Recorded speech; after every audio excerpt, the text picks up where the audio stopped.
Wonderful, wonderful. Okay, welcome Ginger to today's Thrive interview series. I'm thrilled to have you here. Thank you, Marcy. I'm very excited to be here. Thank you for inviting me. My pleasure. So on this interview series, each week I've been interviewing a fantastic guest expert, talking with her about her journey as an entrepreneur. And today is the final interview in this series. And I'm super thrilled to have my longtime colleague and friend, Ginger Burr, who is a fantastic image consultant, here with me.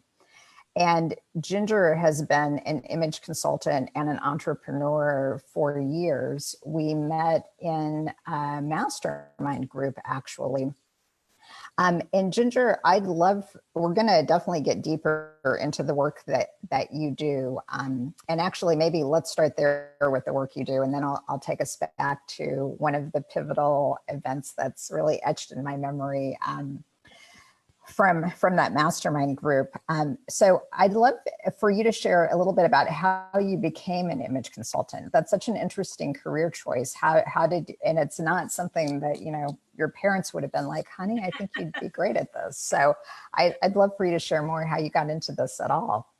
Yes, growing up, I grew up in a little town called Feeding Hills. No one's ever heard of it. And believe me, fashion was not on anyone's mind. People look nice, they look nice, but no one, it was a different world back then. I mean, I was a teenager in the 1970s, and we didn't hang out at the mall, and it was just different. However, I struggled a lot in my teens and my 20s with how to put myself together. I felt like I wanted to stand out in a different way.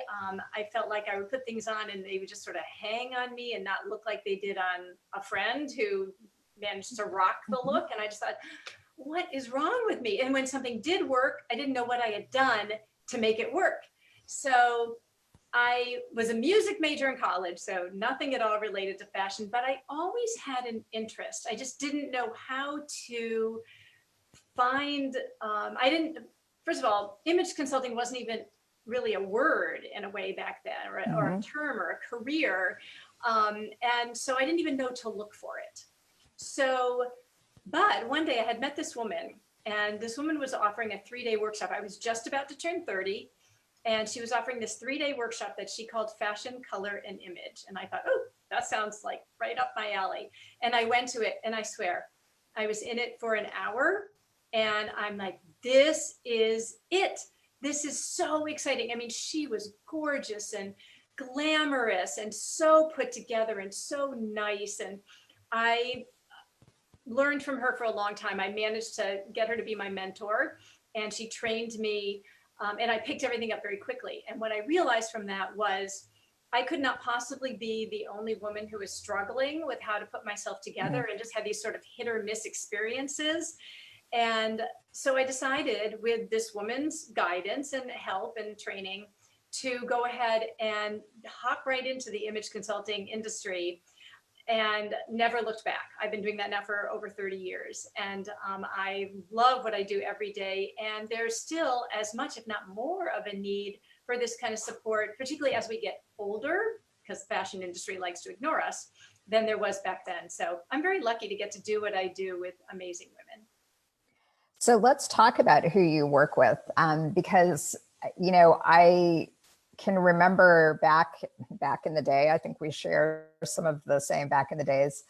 There was a very specific sort of look that one had to have in the workplace. And I can totally imagine women were like, yes, I want to invest in image consulting. I can see how that's going to help me in my career. Since then, though, Casual Friday has turned into casual every day and turned into remote working.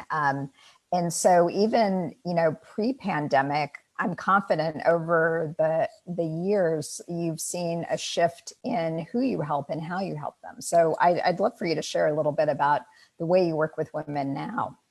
Well, it's very interesting because when I started, there was no such thing as business casual. Right. It didn't exist. But a few years after I started my image consulting business, around 1990, it hit full force.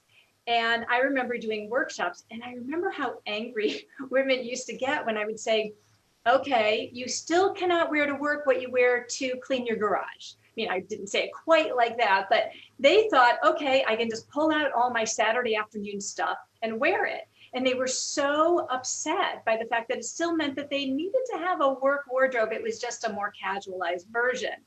And then, as you mentioned, yes, it's gotten even more casual. We've gone to extremes for sure from time to time. And what happens is the majority of my clients, and this was true even when I started, the majority of my clients are over 40, although I have had this funny influx of women in their late 20s lately. I don't know. I think it's kind of cool, actually. But the majority of my clients are over 40 because, you know, their bodies have shifted. I mean, everybody's lifestyle has shifted now, but lifestyle has shifted. Some are retiring. They can't find the styles. Fashions have changed, so what they see in the store doesn't always equate to what they think works for them. And sometimes they just don't know how to negotiate these changes and find clothes that are designed for 20-year-olds and figure out how to make the right selection.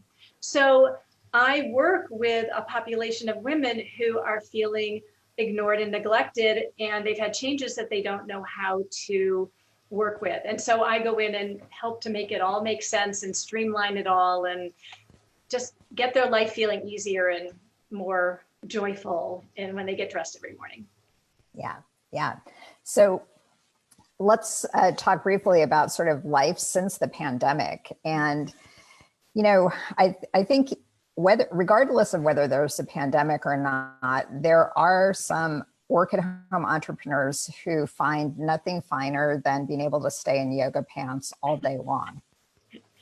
And I know for me, I feel differently when I look like this than when I'm in my yoga pants. And when I first started as a work at home entrepreneur, I was like, well, I've got some early morning meetings. I'm going to save time. I'm just going to wear my pajamas and my robe to this meeting. Oh, but God, I hated the way I felt. And after that, I was just like, no, I'm never going to do that. So I don't think my experience or my perception of that is representative of everybody, because again, I know people who love being able to do yoga pants.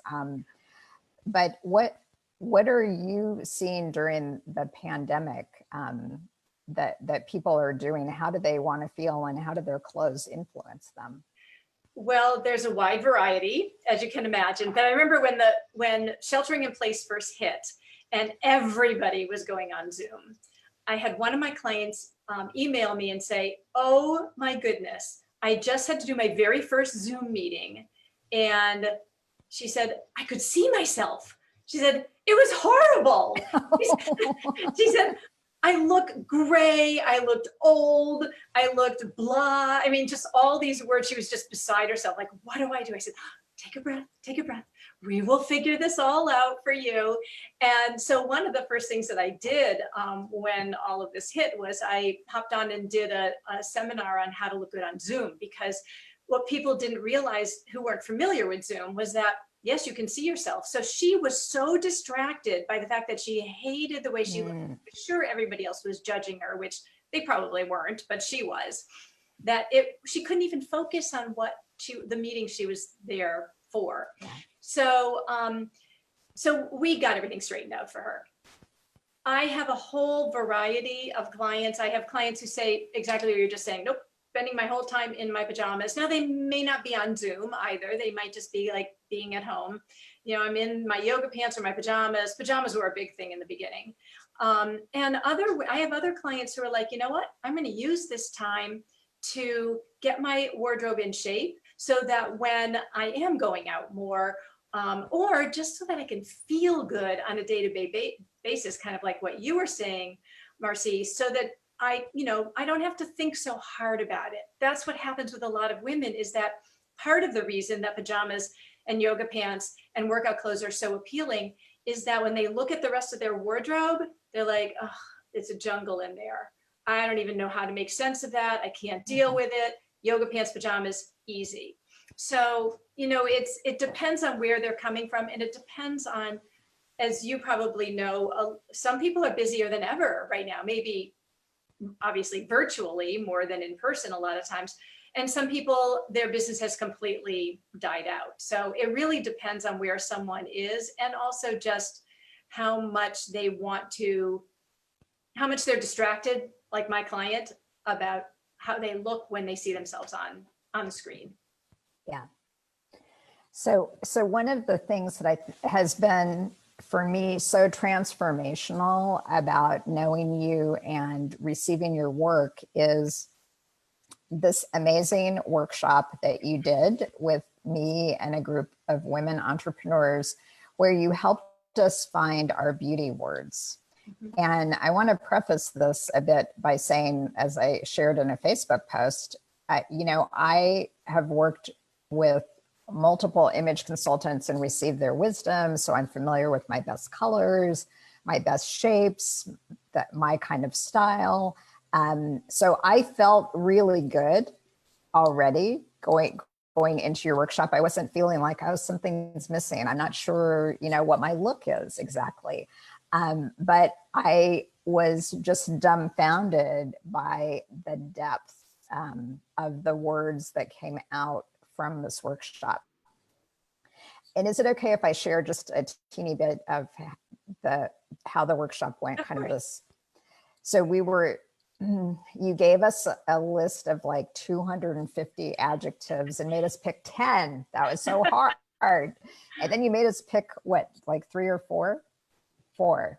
Yeah, which was still excruciating. And I had picked simple, straightforward words like smart and loyal, I think were 2 that I had on my list. Then we got into small groups, and when it was my turn, I had to keep my mouth shut while everyone else talked about me and picked words for me. And the words people picked were just so much richer than anything I had picked. So between the group and your help, the words I ended up with were saucy, brilliantly insightful, open-hearted, and indomitable. And now with those words, even though they don't have colors attached or styles attached, when I get dressed, if I'm not feeling right, and I've had this happen a couple times where I'm just like, God, I don't feel quite right. And I look at my outfit and me in my outfit, and I ask myself, does this feel saucy and brilliantly insightful? And I'm like, no. In which case it has to come off and I start over. Yes. So, like leopard print with my bow tie and my red lipstick, that helps me feel saucy and indomitable. So the beauty words, gosh, I just feel like that phrase does not in any way do justice to how major life-changing this is, Ginger. So when you give people their words, how does that end up changing their life or their relationship to their clothing? It answers a lot of, it's often the missing component in women's wardrobes. Like they can put together an outfit that they look good in, that fits their body shape, coloring, all of that kind of thing. But if it doesn't really connect with their essence, then they're still going to feel out of sorts. And also every single one of us is unique.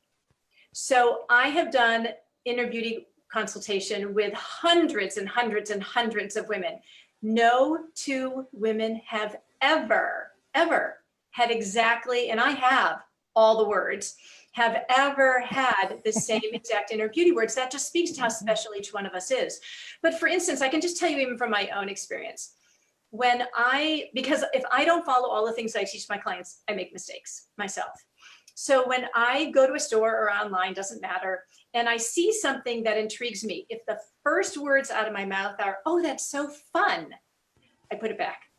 I am not fun. Fun is not one of my inner beauty words. I can do fun things, but I am not, at my heart and soul, fun, nope, nowhere, not even in the top 30 list is fun. And so I know that if I get that, it will sit in my closet. I'll admire it, but I will never put it on my body. And so I've learned that I really have to pay attention to who I am, not just what works on my body, to make sure that it resonates. And you're right. I mean, I was with a client one day in a store many months ago when she put something on and she looked in the mirror, and I was just watching her because she had pulled it off. And she said to me, "What's wrong with this?" And one of her inner beauty words was that she's delicately vibrant. And this had very wide navy and white stripes. And I said, "Does that feel delicately vibrant to you?" And she said, "Oh, no." And she said, "Okay, good." And she ran on and took it off. It was just like, okay, question answered. Don't have to worry about that anymore. It's one more thing that can just help you to feel confident and to feel definitive about, that's just not for me. And so you can pass it by because there's so much in the stores. It's easy. Overwhelm is a huge thing when women go shopping, huge. And all the tools that you can have to help to limit the choices actually make shopping so much easier. Yeah, yeah, great. I love this. So those inner beauty words really that articulate, one's essence, that helps each of us tap into our inner guidance and be able to determine and discern really quickly and easily whether something's right for us or not. So you've got that in the beauty world, and I want to kind of bring that theme of inner guidance back over into a bit of your entrepreneurial journey. So as I said earlier, you and I met when we were in a mastermind group together. And I think it was pretty early on, like maybe in our second year together, that you were receiving an award for having an amazing year, and you'd hit this big sales number. And what really stood out to me, though, was when you were talking about what it took to get there. And the thing you said was, I had to stop being a crazy woman in order for this to happen. And I'd love it if you could describe a little bit of what, crazy looked like before then, and what kind of inner shift you had to make in order to become a different kind of businesswoman. So let me just preface this all by saying that just naturally, as a part of my makeup or my upbringing or my something, I'm a type A plus, determined and results oriented. That's just who I am. And I will push through almost anything. But that pushing through sometimes gets me into trouble because it causes such an incredible amount of overwhelm. And that's always my biggest issue in my life, is letting myself get overwhelmed. And let me also say that back when this was all, 8 or 9 years ago or something that we did this, have I had times when I've been a crazy person again? Oh, absolutely. Absolutely. But it's kind of like with my inner beauty words. Do I know how to bring myself back to center? And can I look at it and go, "Oh, Ginger, come on, get with the program here." Yes, I do. And so what I have learned is that a few things. One, I have to really pay attention to when I'm trying to push through something and allow myself to take a step back, take a breath, say, "No, you don't have to do," I'm a doer. "You don't have to do that right now. Let's let it go for a while and come back to it and see how it feels when you're not feeling crazy."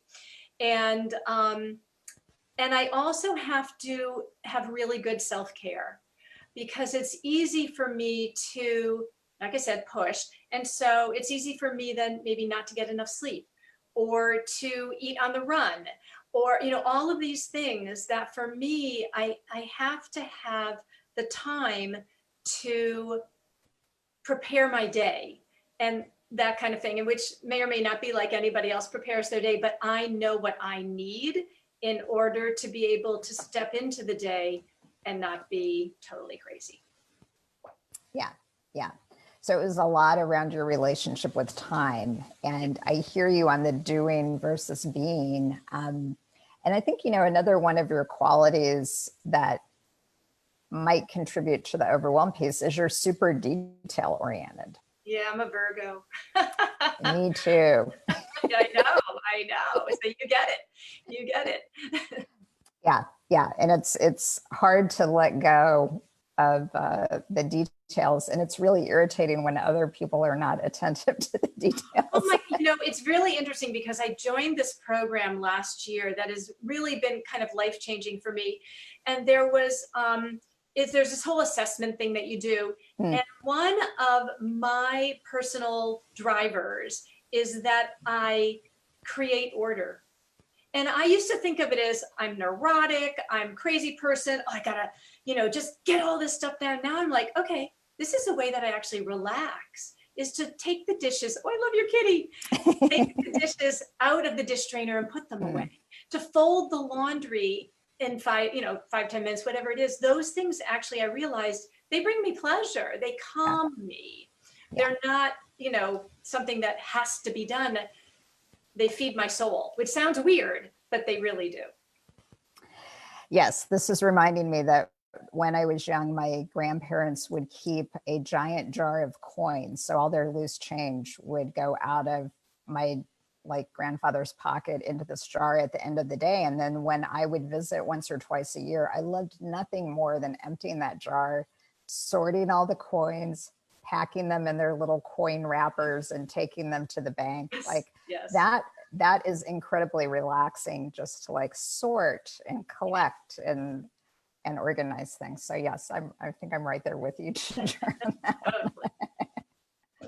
Oh, so one of your other qualities is that you are a sensitive, kind, and empathic person, which I'm sure is part of what has led you to a vegan lifestyle.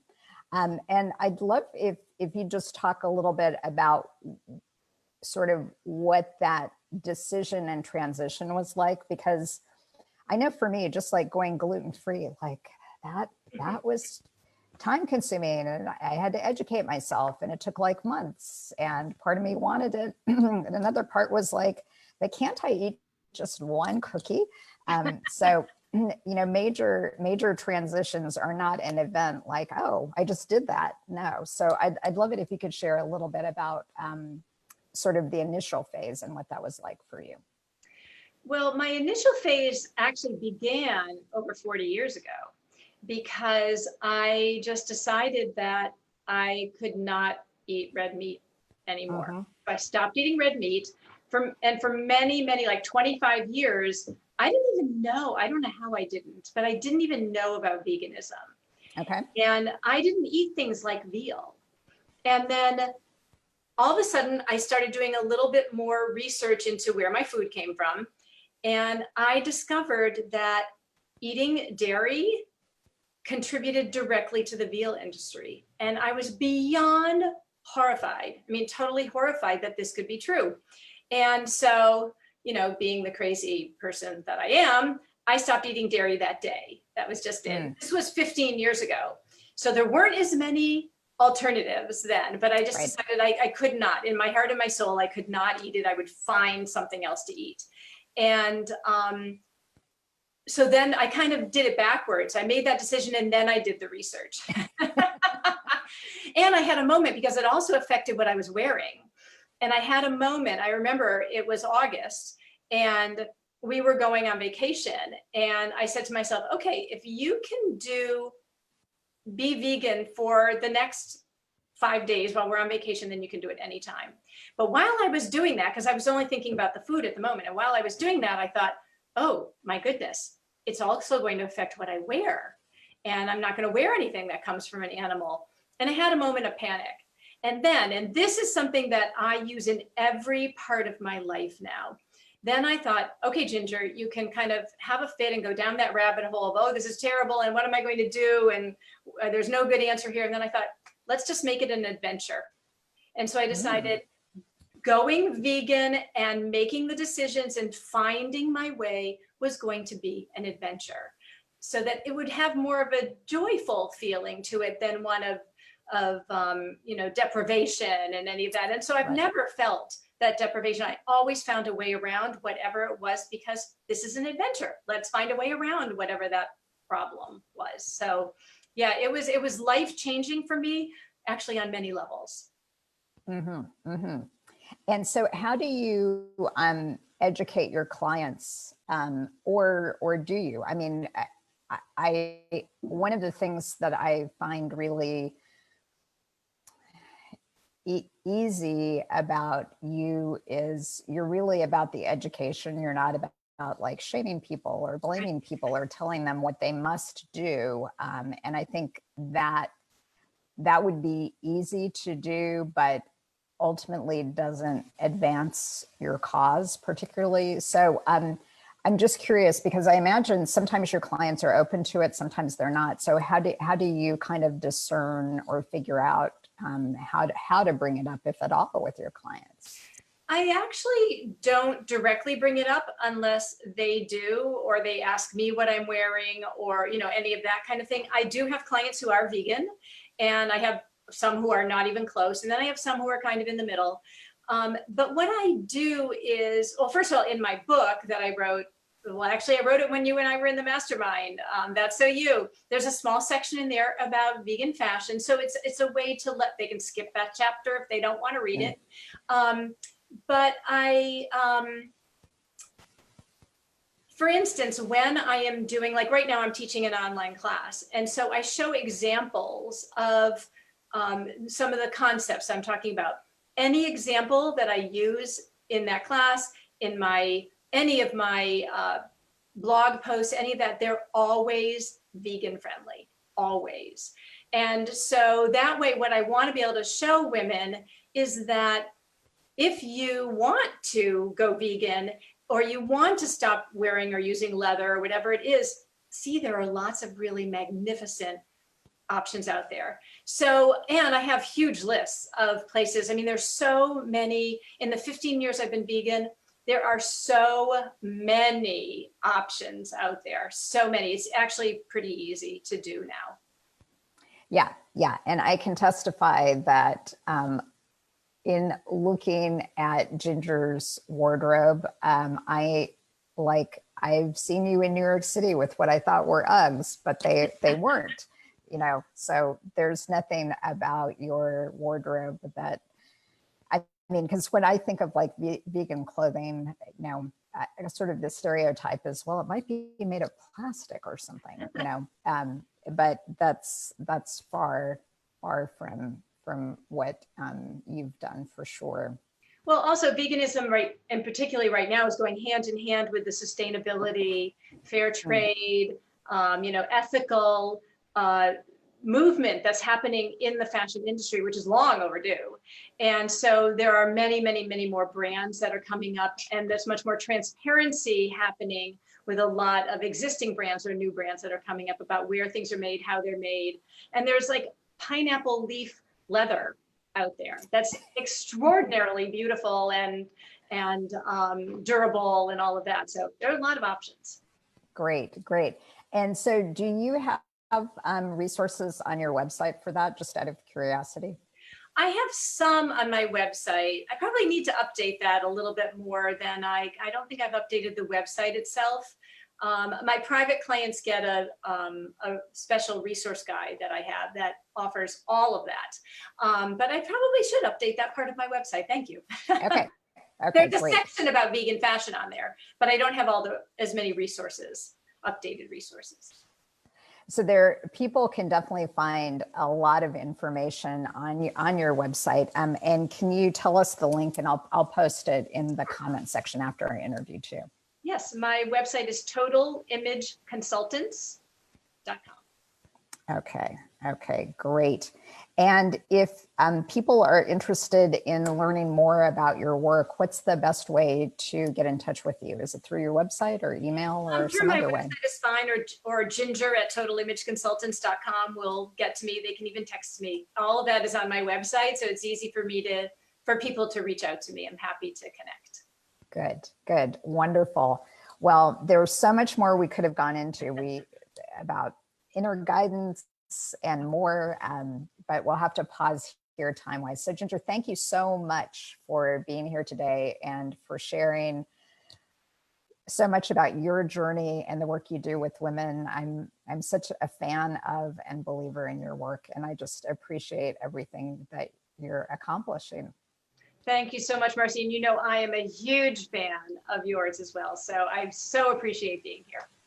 Wonderful. All right. Take care, everybody. Bye-bye. Bye.